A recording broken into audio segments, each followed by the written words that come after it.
Senior White House correspondent Kelly Wright and Nathan Gonzales, publisher and editor of Inside Elections and a Faith Nation contributor. Gentlemen, welcome. So Kelly, let's start with you and in your thoughts on this first 6 months of this new administration. Wow. Does that settle it? It's been a while. Look, I've covered presidents in the past, never like this one.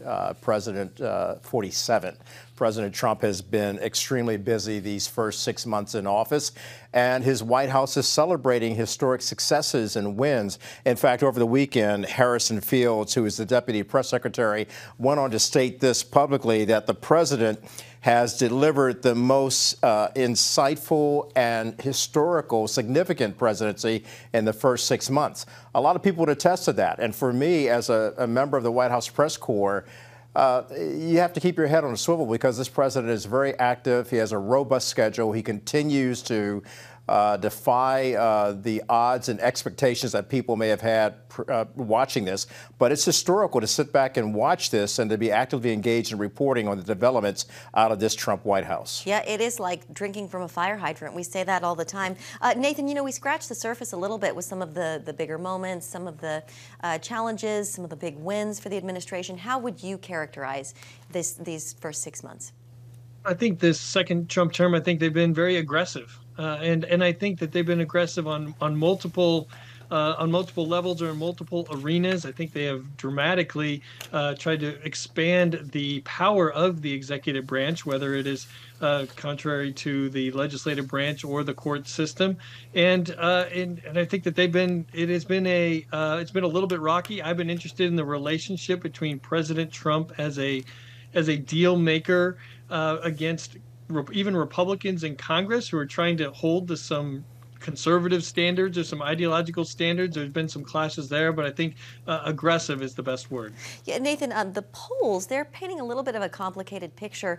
A new polling from CBS YouGov shows President Trump with just a 42% approval rating, 58% disapproving. When it comes to inflation, 64% of Americans say they don't like how he's handling it. What do these numbers tell you?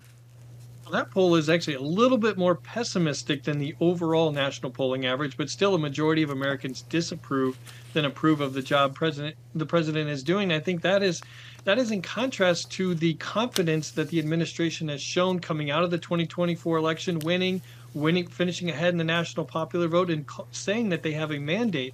But what these polls tell me is that what the president has been doing hasn't been popular, or at least it hasn't been popular yet. And so as these policies are implemented and take root, what is the end result and how do voters feel about them when we get closer to the midterm elections? To me, that's a key question. Yeah, Jen, if I may, add to that, it's also the messaging. A lot of people who have watched the president on these issues have stated that the White House hasn't been as solid in messaging what it's done with tariffs and the economy, and they'll continue to watch the White House to see how that plays out in mainstream America, and then anticipating what Wall Street will say as well. Yeah, the president, he's managed to quiet some of the outrage surrounding the Epstein files by going on offense against the Wall Street Journal, ordering a push for more transparency. Kelly, it's pretty clear the president is very frustrated about this, doesn't want to be talking about it, and it's taking away from some of the wins that they've had in recent weeks. Well, you're right, and it has troubled the president. He does not like it, which is why he took out a $10 billion lawsuit against Wall Street Journal and Rupert Murdoch, someone that he's known for a very long time, because of the fact that the Wall Street Journal issued a report about the president allegedly authoring a letter and signing a body letter with some nude photo. The president is not happy about that at all.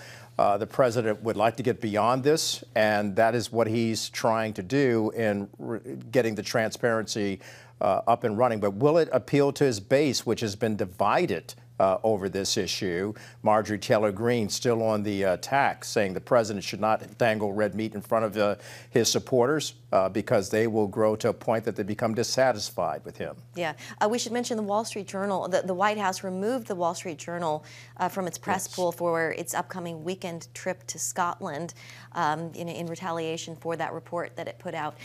Gentlemen, let's talk about Director of National Intelligence Tulsi Gabbard and some newly declassified documents. She says there's overwhelming evidence the Obama administration sabotaged the incoming Trump administration back in 2016 by manufacturing intelligence that would then lay the groundwork for the years-long Trump-Russia collusion probe. Gabbard called it a treasonous conspiracy. Nathan, your thoughts on that, and what do you think we'll see come of this? These are big allegations, right? These are big words. I mean, these are words that have meaning. Treason. I think the key is to watch the courts, watch what happens. Does the administration arrest or officially charge individuals that they're talking about? Because what we've seen in the past, whether it's regarding the 2020 elections or even some immigration cases, what is being said rhetorically by either members of the administration or Republicans in general, and what's being said backed with evidence in court cases is sometimes very different. So watch for the evidence that is put into the court system to see, I think, what this administration really has on past administrations. Yeah, I don't think this story is going to be going away. I do think we'll see an investigation. All right, gentlemen, we'll leave it there for tonight. Nathan and Kelly, thank you very much.